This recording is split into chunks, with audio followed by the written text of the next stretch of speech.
Buenas tardes. Vamos a dar inicio a la tercera actividad. Como ya ustedes tienen entendido, la primera actividad se hizo unos días atrás y se les envió un trabajo para que instalaran dentro de la plataforma de mínimo de 6 cuartillas. Hoy tenemos la segunda actividad, ya también se ha dado la segunda actividad, que también son 6 cuartillas a entregar, más tarde el día 5, el día 2 de mayo, plazo hasta las 10 de la noche.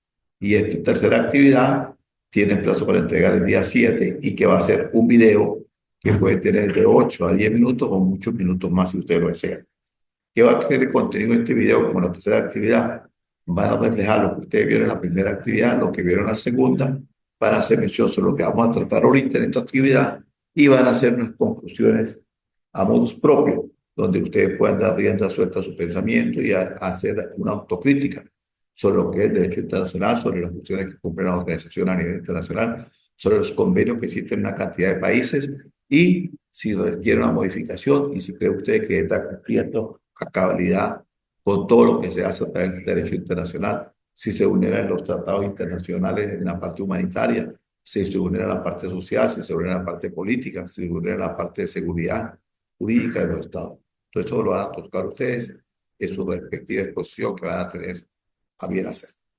Dicho esto, pues vamos a entrar en materia y hablamos ahora primero sobre los que son los tratados internacionales, que es una materia que corresponde a la Cátedra de Tratados de Derecho Internacional, pero que lo podemos bien tocar acá, porque estamos hablando de convenios. Entonces, los tratados internacionales son acuerdos internacionales celebrados por dos o más estados. ¿Y que para qué sirven? Sirve simplemente para generar unas documentaciones que están amparadas por un conjunto de normas y que pueden verificarse a través de múltiples contenidos, ya sea de ámbito económico, social, derechos humanos, políticos o de otra índole. Esos son los tratados internacionales y para eso se suscriben, para el fiel cumplimiento. Por supuesto, verificados a su vez y supervisados por el derecho constitucional internacional, que son los que regulan esta materia. Entre los tratados dentro del derecho internacional y se ampara o se cobijan o se regularizan a través del Tratado de Convención de Viena sobre los derechos de tratados que están suscritos desde el año de 1969. En esta convención se estableció unas reglas generales para el buen cumplimiento de todos estos tratados internacionales, que era, primero que todo, suspender para celebrar, para poder celebrar un tratado, para poder anular o terminar o suspender los tratados. Todos los estados deben seguir normativas al momento de firmar estos tratados, del punto inicial, y deben dar fiel cumplimiento a todo lo que se firma y todo lo que se establece allí.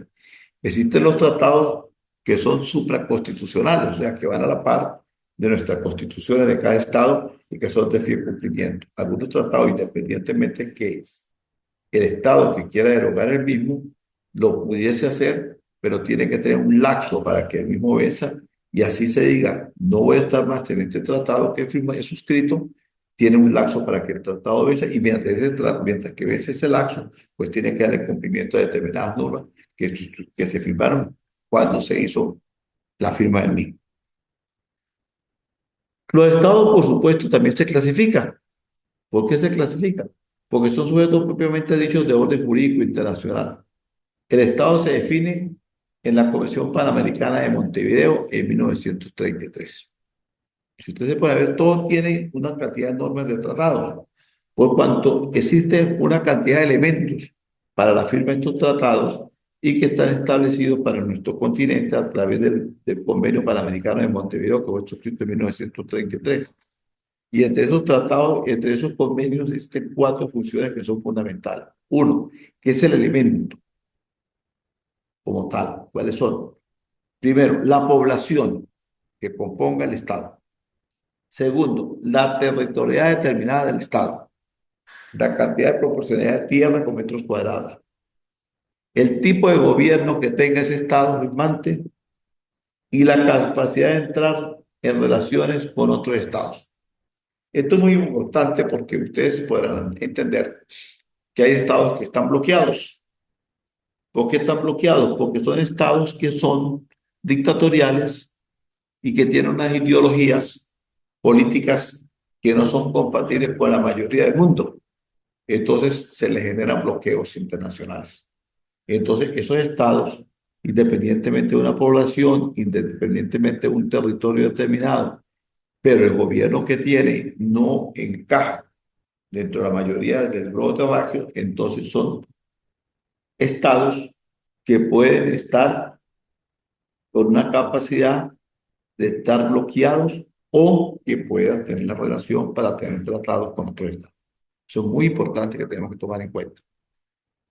También dichos elementos se constituyen en la idea de poder formar parte de los diferentes tratados. Dicho esto, podemos decir que las comunidades internacionales reconocen los tratados realizados entre los estados federales, existiendo una persona de derecho internacional responsable por los actos o omisiones de los mismos que los firmen, y que es nada menos y nada más que el gobernante de turno o el canciller o ministro de Relaciones Interiores que ejerce esa función de representar al país para firmar dichos tratados. Es común ver hoy en día como en algunos países representantes del poder legislativo, ya sea constitucional, ya sea Congreso, ya sea Senado, como se quiera llamar, opinan, interfieren, clasifican, critican, avalan o menosprecian determinadas cuestiones internacionales cuando esa no es su función, para nada es su función. La persona encargada de todas estas cuestiones es el representante de las relaciones exteriores de un país. Por eso se llama representante de las relaciones exteriores, que viene siendo, que se denomina el canciller de cualquier país. En otros países se llama secretario de Estado, que es el que lleva la política exterior, que es el que visita a los demás países, que es el que opina. Eso funciona cuando hay independencia de poderes. Cuando existe independencia de poderes, pues usted sencillamente tiene un presidente, tiene un cuerpo legislativo, un cuerpo ejecutivo, un cuerpo judicial, un cuerpo moral, o sea, cada quien en su campo y cada quien opina en lo que le corresponde.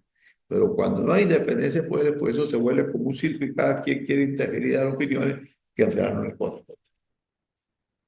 Entonces, el ministro de Relaciones Exteriores es la persona con la responsabilidad absoluta de velar por todo lo que tiene que ver con el oriente del derecho internacional y los tratados internacionales. Ahí no hay ni el ministro, el ministro penitenciario, ni el ministro de Relaciones Interiores. El ministro de Relaciones Interiores es interno, que regula interno, pero no tiene nada que ver con las relaciones exteriores. Entonces allí pues, vemos muchas veces que esto sucede en algunos países. Y entonces lo que hemos tenido la oportunidad de estudiar un poco y de analizar todo esto, pues cuando estamos en presencia de estos actos inconstitucionales, porque eso es algo inconstitucional, dice uno, bueno, pero ¿qué sucede aquí?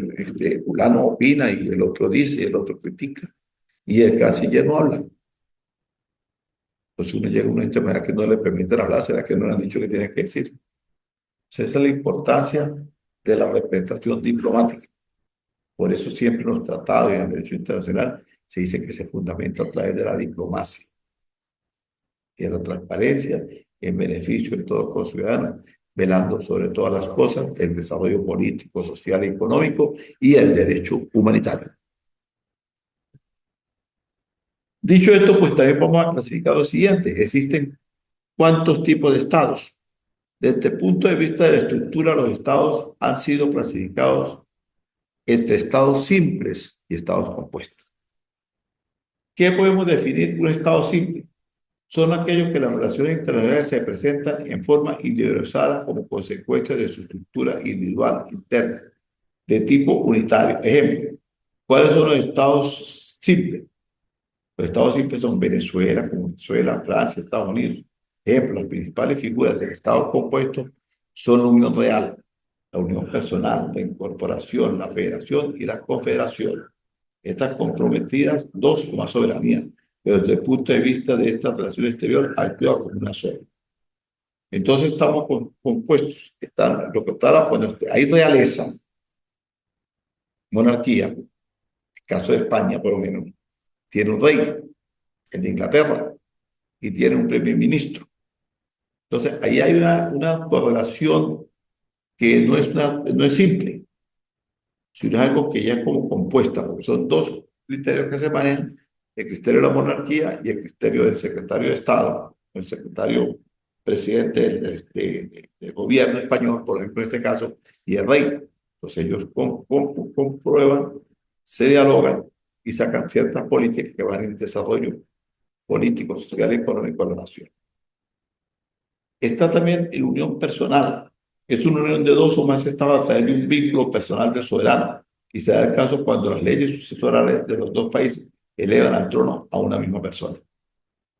Existe la unión real, se basa en un hecho querido o deseado que puede estar contenido en un tratado o un simple acto diplomático, determinado en esa misma voluntad, que es suficiente para poner fin a esa unión.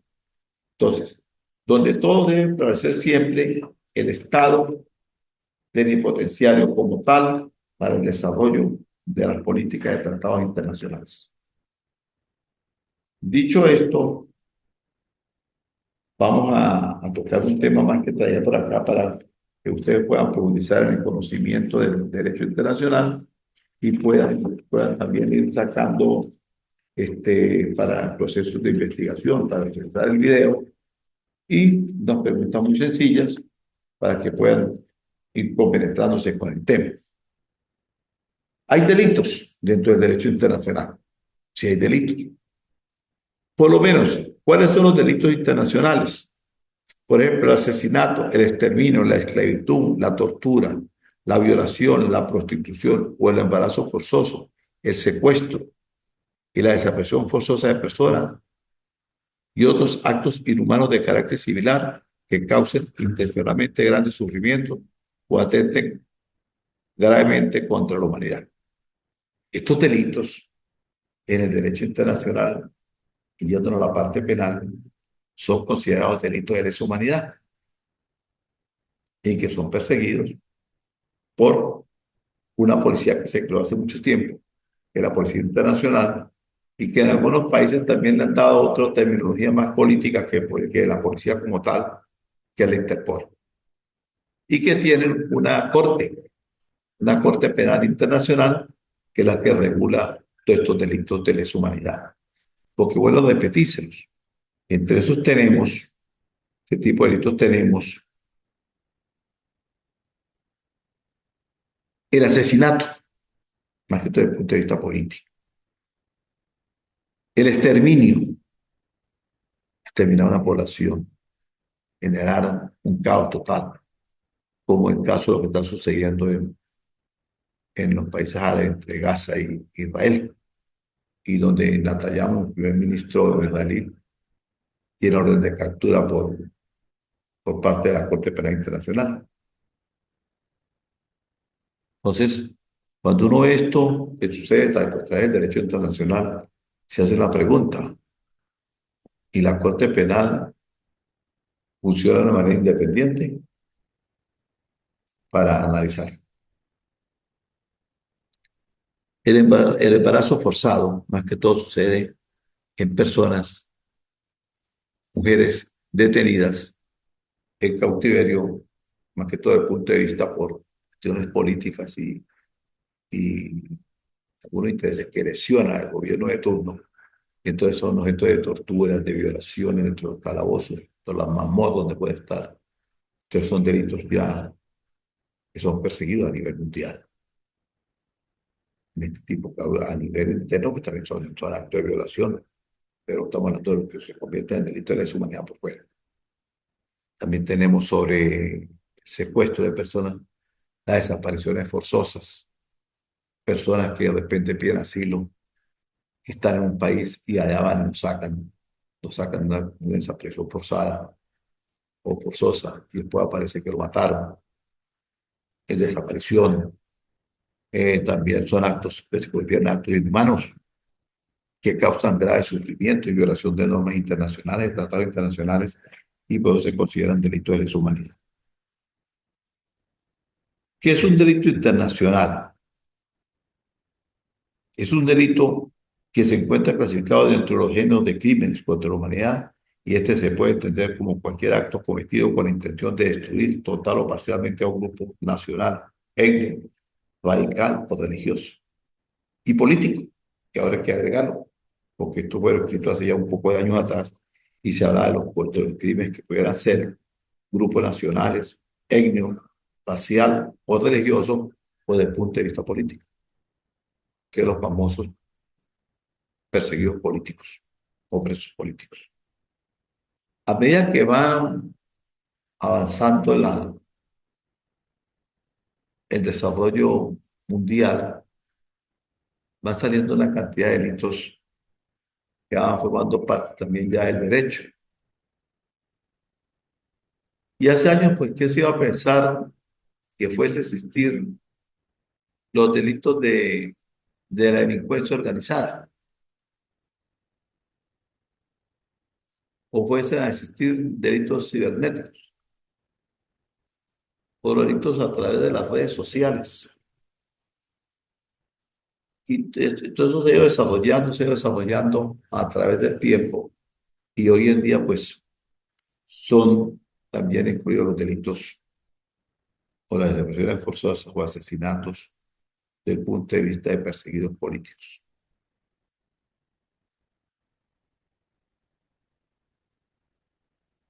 ¿Cuáles son los delitos de lesa humanidad? Como decía anteriormente, los crímenes de lesa humanidad pueden ser definirse como asesinatos, exterminio, esclavitud, deportaciones o cualquier otro acto inhumano contra una población civil basada en razones raciales como políticas, religiosas, sea o no violaciones de la ley internas de los estados en que se haya cometido los crímenes. Excluir a una persona de su territorio, ocasionando que él huya, se desplace, o que el mismo Estado le niegue su derecho a su nacionalidad y lo deporte de una manera que desde el punto de vista es un delito, pero lo hagan desde el punto de vista político, excluyente de pertenecer a la sociedad donde tiene su nacionalidad por estar su jus soli, jus sanguíneo allí, por tener derecho a ser de X país, sus delitos de humanidad. Y no quiere permitirle a una persona que por determinado momento salió de ese país y pretende volver o pretende volver en grupo y que alguien a través de la palestra política y formando parte de repente de un representante legislativo, que es el que tiene el poder de legislar, ya sea a través de los cuerpos deliberantes, que puede ser Senado, Congreso, Asamblea, y vocifere que ese connacional no puede entrar porque ya no se considera de ese país por haber emigrado en alguna oportunidad, huyendo, por supuesto, de lo que no está de acuerdo en su país. No se le permite ingresar porque ya no es nacional. Es una violación muy grave de los tratados internacionales y del derecho humanitario. Y que se convierte, así de sencillo, en un delito de lesa humanidad. Y estos delitos de lesa humanidad a través del derecho internacional tienen algo, es que estos derechos no prescriben. Y eso se ha visto a través de los años, cuando comenzamos en la lectura, a observar cuántas personas en determinado momento por posiciones políticas llevaron el mando de la constitución de un país y cometieron hechos atroces y barbaries en contra de su población, perdón, y fueron catalogados de delitos de lesa humanidad. Y que después, por determinadas circunstancias, salen de su territorio donde están amparados y pueden ser detenidos afuera y juzgados por otros países. o que cualquier país lo puede juzgar. Ejemplo, los que formaron parte del régimen nazi, que muchos después de la caída de la Segunda Guerra Mundial, de la combinación de la Segunda Guerra Mundial, perdón, y la caída de Hitler, huyeron, en su gran mayoría para nuestro continente, algunos fueron hasta llegar a Argentina, Uruguay, Paraguay, Brasil, Colombia, habían algunos por allí. Y todos fueron detenidos después que fueron localizados y fueron llevados a ser juzgados en Alemania, en la unión de las dos Alemanias, se convirtieron ahí, fueron juzgados y muchos han muerto dentro de las prisiones. Los que estuvieron en la dictadura argentina, cúpula militar, todos detenidos, algunos murieron también en cautiverio. Augusto Pinochet de Chile, salió de Chile, fue a Inglaterra y fue detenido en Inglaterra inmediatamente. Y así sucesivamente. Amin, en África, también detenido por delitos de lesa humanidad. Entonces, todos estos delitos de lesa humanidad no prescriben y en cualquier momento pues, puede ser objeto de persecución desde el punto de vista jurídico. Pero ¿cuál es el objetivo del derecho penal internacional? Aunado ya que estamos hablando de derecho internacional.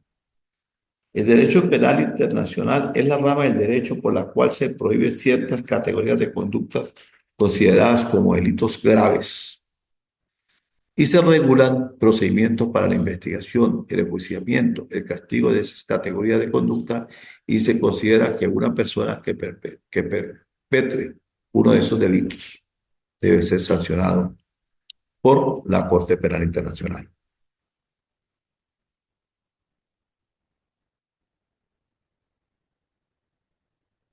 ¿Cómo surge la justicia internacional dentro del derecho internacional?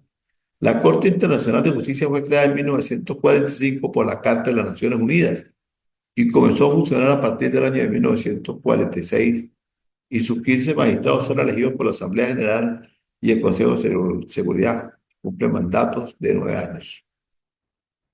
¿Cómo se clasifican los delitos de lesa humanidad?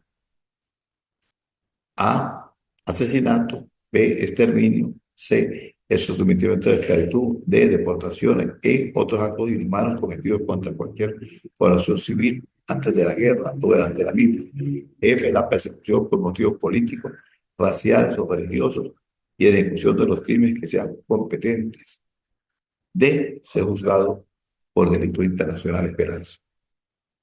¿Quién juzga los crímenes de lesa humanidad? Los crímenes de lesa humanidad los juzga la Corte Penal Internacional, llamada también Tribunal Penal Internacional o el Tribunal de la Haya. Es un tribunal de justicia internacional permanentemente cuya misión es juzgar a las personas acusadas de cometer crímenes de genocidios, guerra, agresión, todos contemplados dentro de los delitos de lesa humanidad. Pero, ¿cuál es el Estatuto de Roma?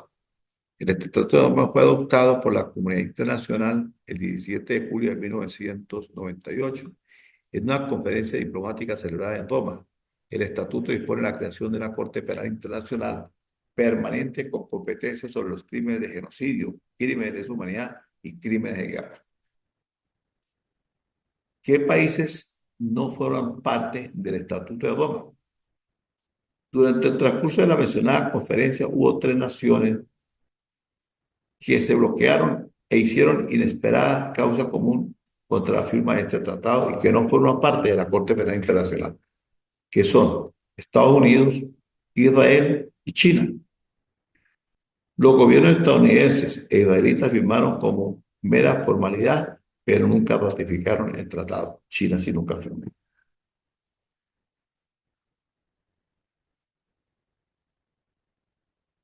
Delito de deshumanidad. La palabra de cese, el asesinato, el exterminio, la tortura, la persecución política, sí son parte de una práctica o una política del Estado. Pues aunque parezca mentira, ya esto se convierte en una práctica o política del Estado a través de sus fuerzas policiales o sus fuerzas militares.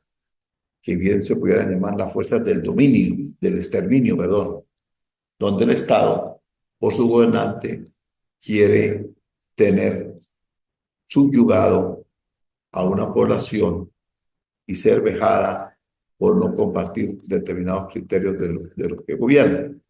Y estos ya se convirtieron en estados dictatoriales que pretenden humillar y tener bajo el dominio a sus ciudadanos, y por eso se incurren en este tipo de delitos que nunca van a prescribir y que tarde que temprano tendrán que hacer presencia ante los tribunales internacionales.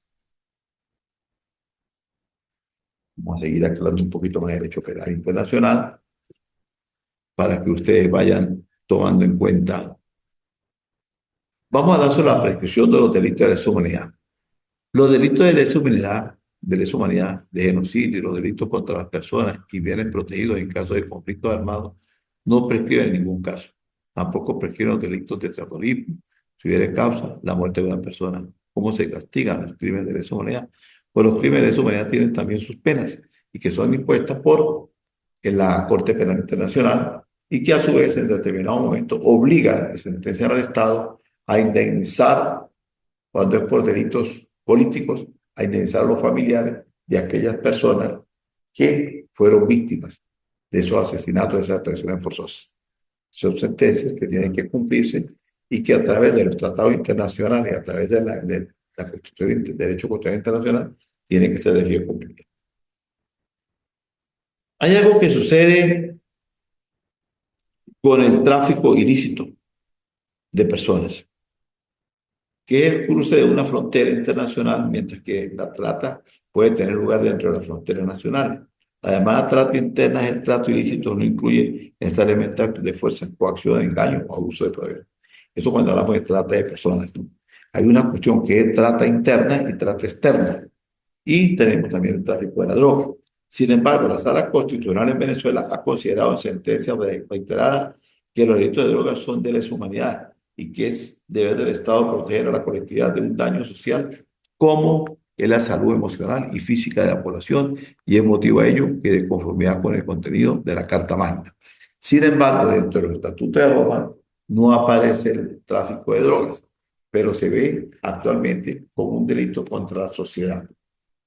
Aquí hay algo que es un criterio, porque si bien es cierto que viene, es mi criterio desde el punto de vista como doctor en ciencias jurídicas, que si bien viene desde el punto de vista del delito, de la drogadicción, es una adicción del ser, de incurrir en el consumo de ella o no, y que viene siendo, repito, es mi criterio personal, viene siendo la adicción del alcoholismo, del alcohólico. El alcohólico consume porque lo quiere hacer y el alcohol está ya a la venta y tiene un letrero allí que dice que es nocivo para la salud el consumo de alcohol y tal. Por allí una advertencia. La droga, por supuesto, no tiene esa advertencia cuando va a ser distribuida y allí viene la penalización. Pero la gente la busca porque está en una venta ilícita. Sin embargo, en algunas legislaciones de algunos países se ha ido regularizando la dosis personal para su consumo. Porque hay personas que son ya dependientes como la persona que acostumbra a tomar medicamentos y que independientemente de que no tenga ningún quebranto de salud, está adaptado a tomar pastillas, cualquier tipo de medicamento, charada, remedio, pastillas, causa, como se quiera llamar. Entonces incurre en eso, igual como el alcohólico. Y el drogadicto pues también incurre en buscar por su ansiedad, su desespero, pues comprarla también y consumirla. Entonces algunos países han creado algunas legislaciones que toman aquello como una dosis pequeña para el consumo de las personas. Allí, pues, y de discrecionalidad quién, quién la venda y quién la pueda comprar en determinado momento. Dicho esto, que apreciados participantes, saludo a los amigos de Ecuador que están en esta actividad, que esa tercera actividad va a ser presentada en un video y que toca algunos temas para que ustedes puedan esparcirse, analicen bien lo que se tocó en esta cátedra, de esta tercera actividad, analicen y van tomando apuntes de uno por uno para que posteriormente hagan su video y den opiniones o puedan profundizar más en lo que hemos hablado acá, cómo comparten la presencia de acuerdos internacionales, si están de acuerdo con eso, con los delitos de lesa humanidad, pueden aportar ideas, pueden aportar opiniones y de igual manera lo que se ha tocado en la primera actividad y en la segunda actividad, deseándole los mayores de los éxitos y recordando de que la tercera actividad debe estar en la plataforma más tarde el día 7 de mayo. Muchísimas gracias. Esta clase pues no fue presencial, fue grabada para que ustedes puedan estudiarla, puedan escucharla, tomando en cuenta que tenemos muchos problemas con el fluido eléctrico y gracias a Dios pues, nos ha permitido poder llegar a feliz término en el día de hoy con esta actividad. Un gran abrazo y ha sido un gran placer haber compartido con ustedes. Feliz tarde.